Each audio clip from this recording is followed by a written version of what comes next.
Without the one, you can't have. All right, Homeland Appropriations, your chief was there and the former chiefs have all said that. Now, the other thing they is... They didn't do a very good job. Well, if you look at, this is where the walls, Mr. President, if you look at where the walls are at right now, this is where the activity is, where the walls are at right now. We have massive miles of area where people are pouring through. Right. Now, one of the good things, because of our rhetoric or because of the perceived, my perceived attitude, fewer people are trying to come through. That's a great thing. Right. And that, therefore, our numbers have been fantastic, maybe for all the right reasons. But let me just finish my thought. I would ask you that we're playing, you saw the game last night. It was a good game last night. Very good game. We're playing defense on the 1 yard line, called the U.S. border. We spend over $18 billion a year on the border. If we think about playing defense on the 20-yard line, if you look at what Mexico has done, they stopped thousands of people on the southern border with Guatemala. We ought to be looking at working with them. We stopped them. We stopped them. You know why? Mexico told me, the president told me, everybody tells me, not as many people are coming through their southern border because they don't think they can get through our southern border, and therefore they don't come. That's what happened with Mexico. We did Mexico a tremendous favor. We actually put appropriations to help them with the southern border. The point is, I know, we always give everybody, every other nation gets money but ours. But finally, we're always looking for money, but we give the money to other nations. But finally, the last one that we have to stop is, instead of playing defense on the 1 yard line, if you look, this is your material. We know where the stash houses are at. We know where the hotels are at. We know where they are across the river. And we're going. Why play defense on the 1 yard line? Henry, we're going after them like never before. All I'm saying is, if we focus on DACA, we can work on the other things separately. On sensible border security, listen to the folks that are from the border. And you folks are going to have to. You're one voice. You folks are going to have to come up with a solution. And if you do, I'm going to sign that solution. Yes, we have a lot of smart people in this room, really smart people. We have a lot of people that are good people, big hearts, they want to get it done. I think almost everybody, I can think of one or two I don't particularly like, but that's okay. No, I think everybody, look, Henry, everybody wants a solution. I'm trying to figure that out. Everybody wants a solution. You want it, Henry, and I want it. I think we have a great group of people to sit down and get this done. In fact, when the media leaves, which I think should be probably pretty soon, but I will tell you, I liked opening it up to the media because I think they see more than anything else that we're all very much on a similar page, not the same page. And Henry, I think we can really get something done. Yes, sir. So why don't we ask the media to leave? We appreciate you being here. Thank you for your without the wall. Is there any agreement without the wall? Yeah. No, there wouldn't be. Wall is ready. You need it. John, you need the wall. I mean, it's wonderful. I'd love not to build the wall, but you need the wall. And I will tell you this, the ICE officers and the Border Patrol agents, I had them just recently up. They say if you don't have the wall, in certain areas, obviously, that aren't protected by nature, if you don't have the wall, you cannot have security. You just can't have it. It doesn't work. And part of the problem we have is walls and fences that we currently have are in very bad shape. They're broken. We have to get them fixed or rebuilt. But you speak to the agents, and I spoke to all of them. I lived with them. They endorsed me for president, which they've never done before. The Border Patrol agents and ICE, they both endorsed Trump, and they never did that before. And I have a great relationship with them. They say, sir, without the wall, security doesn't work. We're all wasting time. Now that doesn't mean 2,000 miles of wall, because you just don't need that. Because of nature, because of mountains and rivers and lots of other things. But we need a certain portion of that border to have the wall. If we don't have it, you can never have security. You can never stop that portion of drugs that comes through that area. Yes, it comes through planes and lots of other ways, and ships, but a lot of it comes through the southern border. You can never fix the situation without additional wall, and we have to fix existing wall that we already have. So you would not support what Senator Feinstein asked you, which would be a clean DACA bill that doesn't... No, I think a clean DACA bill to me is a DACA bill where we take care of the 800,000 people. They're actually not necessarily young people. Everyone talks about young. They could be 40 years old, 41 years old, but they're also 16 years old. But I think, to me, a clean bill is a bill of DACA. We take care of them, and we all... זה נתקע כל פעם. קובי טיפה למטה. יוסי, את הרב טיפה אחורה.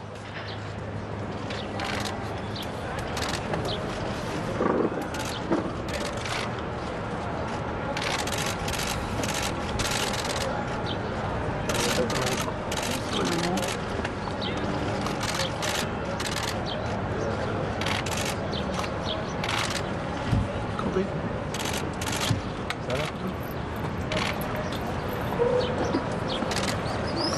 רואים את התוכניות של בית המקדש. לגמרי. לא, זה כל תקציב. כן, דוחף לך בכוונה עם אין בעיה, אתה לא מפריע. תראה את הצלמים מאחור. אתה רואה למה אני מתכוון? אוי, באמת.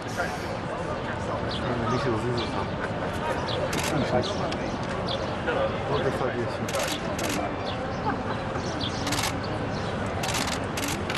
הנה, הבנת, לא?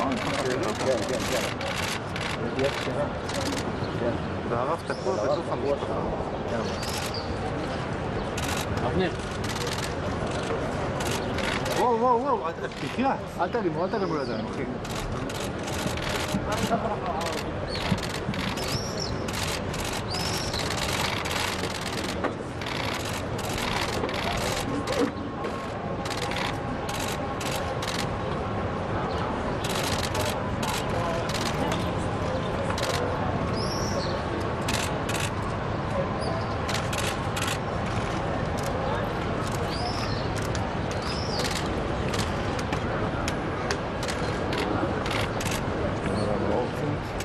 כן, הוא משתפר.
No, he doesn't.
המשמר יחטיף את נשקו.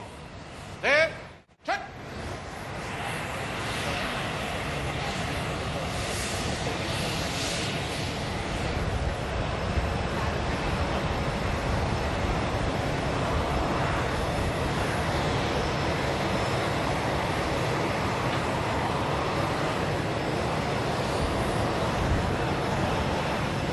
כבוד הנשיא, Welcome to Israel, ברוך הבא, משמר כבוד של חיילי צבא ההגנה לישראל, ערוך ונכון לפקודתך.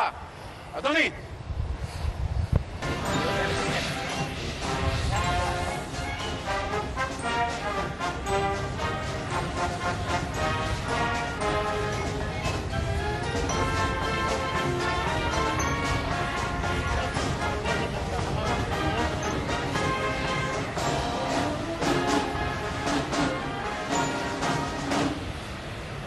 משמר יציג את נשקו. צק, צ'ק. משמר יעבור לנוח. עוד נוח.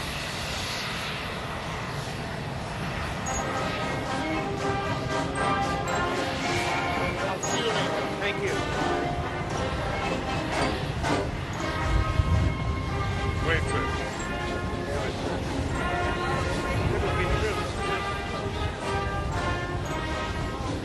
Beautiful. Those guys are our pilots, our sailors.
נא לשבת. Please be seated.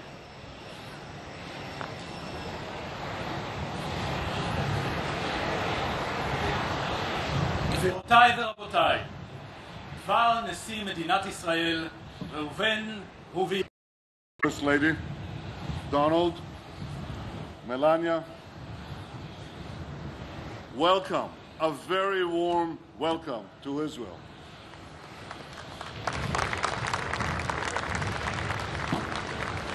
Your visit here, Mr. President, is truly historic.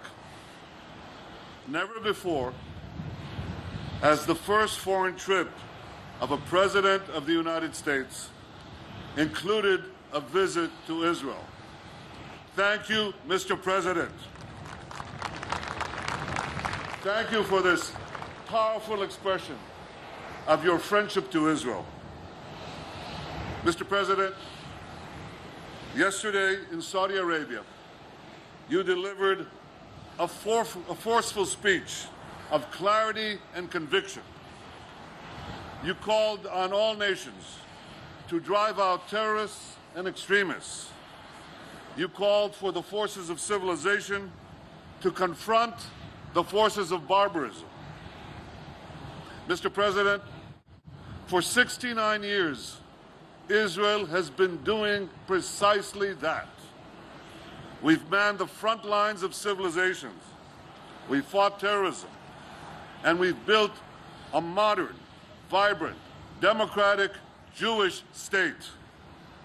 In doing so, Mr. President, we've protected all faiths, Muslims, Christians, everyone. Throughout the Middle East, Christian communities are decimated, minorities persecuted.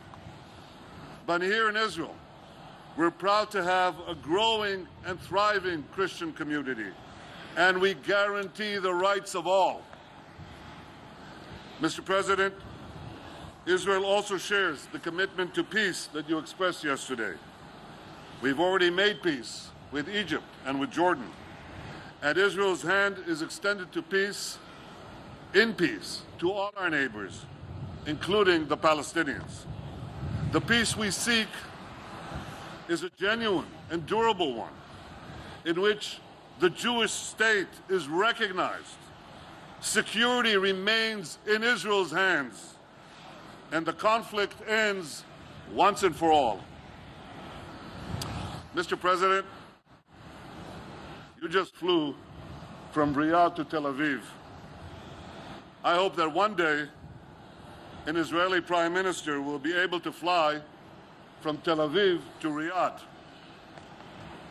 May your first trip to our region prove to be a historic milestone on the path towards reconciliation and peace. I look forward to working with you in the years ahead, Mr. President, to advance security, prosperity, and peace. I'm confident that under your leadership, the remarkable alliance between Israel and the United States will become ever greater, ever stronger. Donald and Melania, the entire U.S. delegation, on behalf of the government and the people of Israel, we welcome you to the State of Israel. May God bless you, Mr. President. May God bless Israel, and may God bless the United States of America.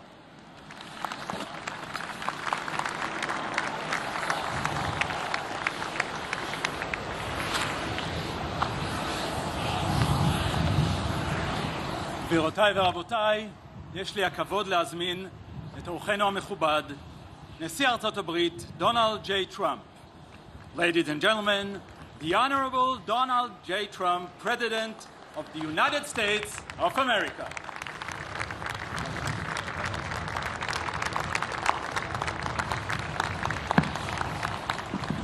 Thank you and shalom. It is wonderful to be here in Israel. President Rivlin, Mrs. Rivlin, Prime Minister Netanyahu, Mrs. Netanyahu, thank you very much. I am deeply grateful for your invitation and very, very honored to be with you. On my first trip overseas as president, I have come to this sacred and ancient land to reaffirm the unbreakable bond between the United States and the State of Israel.